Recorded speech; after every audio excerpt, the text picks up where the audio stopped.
This is something the president said. Remember, he typically focuses on the idea that there's no collusion, which, again, the Mueller investigation is not over, but he continues to focus on that. But made no mention of actually or no confrontation with Putin about Russia's meddling in the election, nothing about the indictments, nothing supporting the U.S. intelligence community. When point blank asked, who does he believe, Vladimir Putin or the U.S. his own U.S. intelligence community, which is his intelligence community now? He didn't say. In fact, he went on to talk about the Hillary Clinton server. Let's listen. We have two thoughts. You have groups that are wondering why the FBI never took the server. Why haven't they taken the server?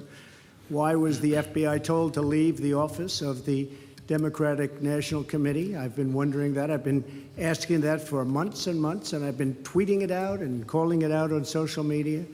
Where is the server? I want to know, where is the server, and what is the server saying? With that being said, all I can do is ask the question. My people came to me, Dan Coates came to me, and some others. They said they think it's Russia. I have President Putin. He just said it's not Russia. I will say this. I don't see any reason why it would be, but I really do want to see the server. But I have confidence in both parties.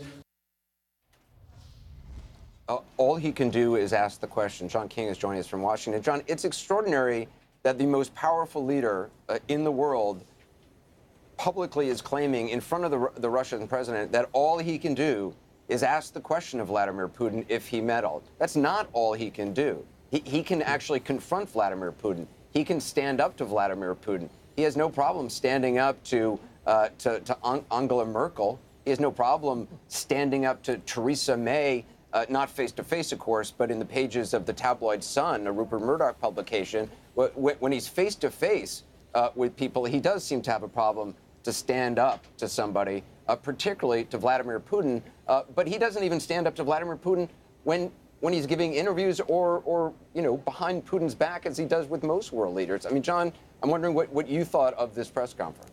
Well, I'm shaking my head like everyone else you've spoken to in the last 30 minutes or so, because I've been here for 30 years. I came to Washington in the final months of the Reagan administration, and I have never seen an American president simply surrender to the leader of Russia. You should call this the Surrender Summit. To that point there, he could have said, we're not going to resolve what happened in 2016. President Putin says he didn't do it, but I am here to say, if this happens on my watch, there will be sanctions, there will be penalties, there will be hell to pay. That's all the president had to say, to stand up at least for the current actions, but he didn't do that.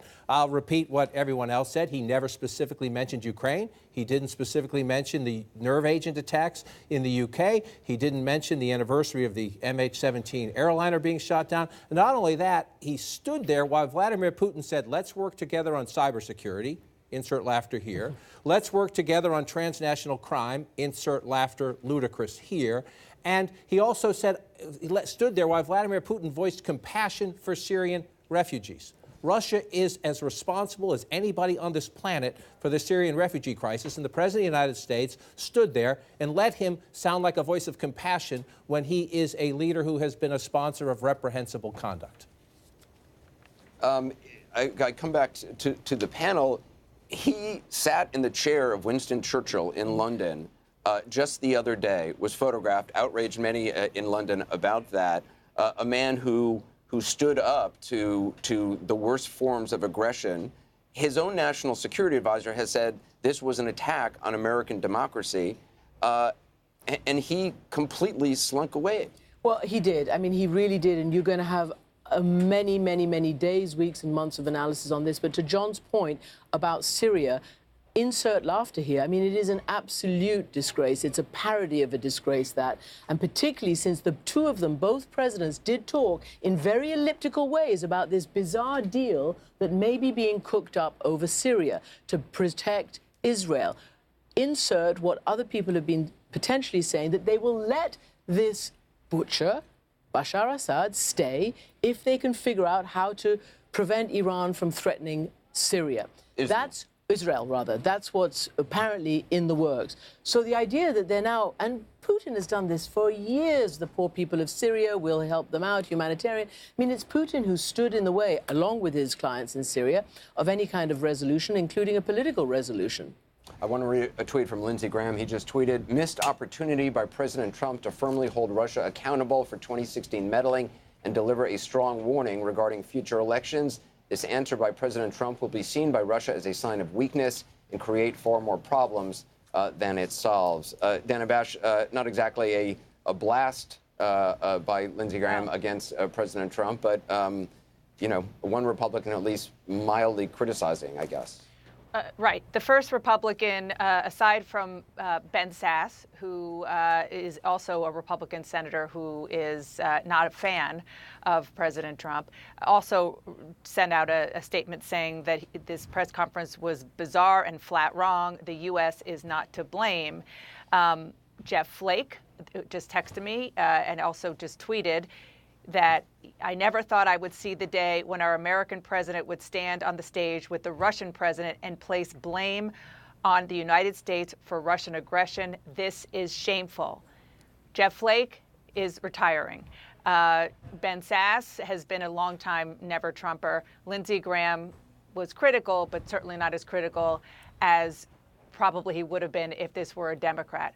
But to your point when you came to me, so far, we have not heard from the Senate Majority Leader Mitch McConnell. We have not heard from the House Speaker Paul Ryan. I've reached out to both of their offices. We'll see what they're saying. I'm guessing they're trying to figure out exactly how to, you know, put a lipstick on this pig, frankly, and try to figure out how to, you know, explain the inexplicable. And, you know, what should happen is this should be a nonpartisan situation, that people who have a lot of support and love for this country, who have said that there is no question that Vladimir Putin and the Russians interfered in American elections, if they just saw what we all saw, that it shouldn't take very long for them to release a statement giving their thoughts, if their thoughts are going to be consistent at all. We'll see. You know, it's so interesting, Dana, because, you know, President Trump is obsessed with the idea of other countries laughing at him, laughing at the U.S. He's talked about this time and time again. He's talked about it on the campaign trail. He's talked about it as president. Oh, they're laughing at us because of bad trade deals. They're laughing at us. I can only imagine what Vladimir Putin and his cast of characters and oligarchs in the limos right now as they're on their way back to the airport. I can't imagine that they are not chuckling about what just happened. Look, he has a poker face, Vladimir Putin, but even for him, you could see it on his face, which tells you something. You could see on his face that he kind of couldn't believe that he was standing next to a U.S. president who was really just complimenting him left and right and flat out refusing to hit a softball, frankly, from an American reporter saying this is something bad. Yeah. Well, also, Dan, I mean, for Vladimir Putin, who studies a lot and has, you know, reads a lot and has studied U.S. politics clearly, and not only that, meddled in U.S. politics, but studied Donald Trump very clearly. I mean, I just can't imagine being Vladimir Putin and actually hearing the President of the United States go back to the well of Hillary Clinton's server and the 30,000 emails and all this stuff, which he's been, you know, like Rain Man going back to time and time again for years now. But to hear him on the world stage doing that, standing next to Vladimir Putin, I mean, with all the research Putin's done, it's got to have been a surreal moment for Vladimir Putin to actually hear him return to something he has just, it's like some sort of, I mean, it's like Rain Man going back to this thing time after time. Right. I mean, it's his go-to, the president's go-to, because it speaks to what Gloria was saying, and we cannot emphasize enough that in the president's mind, he hears Russia, he hears election meddling, he hears my presidency is illegitimate, and that's why the president does that. But you're right. Even before this press conference, Russia was winning. Russia had won. I mean, take the NATO situation with the president going after them and really splitting the alliance, and so many other examples. Russia had already won. Now, the president argues that Russia is winning because of the political tumult here, because of Mueller's investigation, but we can't let that stand. I mean, Mueller's investigation is trying to get to the bottom of what Russia did and whether any Americans were involved in it. It is not that is not helping Russia win until and unless President Trump calls the investigation illegitimate. That is what gives Vladimir Putin a victory. Yeah, I want to go to our CNN senior international correspondent, Matthew Chance, who's based in Moscow. Matthew, you obviously have watched Vladimir Putin in a lot of press conferences. I'm wondering what stood out to you. Well, I mean, insert the sound of champagne corks popping on the presidential plane flying back to Moscow later on today, because that's exactly what's going to be happening, symbolically at least, because that was an absolutely extraordinary display. Even Vladimir Putin, who came to this meeting, this summit in Helsinki, knowing he'd already won, knowing the fact that a summit was being held was already a political victory for him. He'd basically been invited to this summit to speak one-on-one with the President of the United States, despite the fact that he hadn't changed any of his behaviour. He hadn't even apologised for any of the behaviour that has been described as malign activity across the world, from Ukraine to Syria to MH17, the shooting down of that civilian airliner, to the Novichok poisonings in the United Kingdom recently, which was, by the way, on President Trump's watch, to use his phrase. He didn't have to change any of that behaviour. And more than that, he got a pass for it. He got a pass for all of that activity from the United States President. And that is absolutely extraordinary.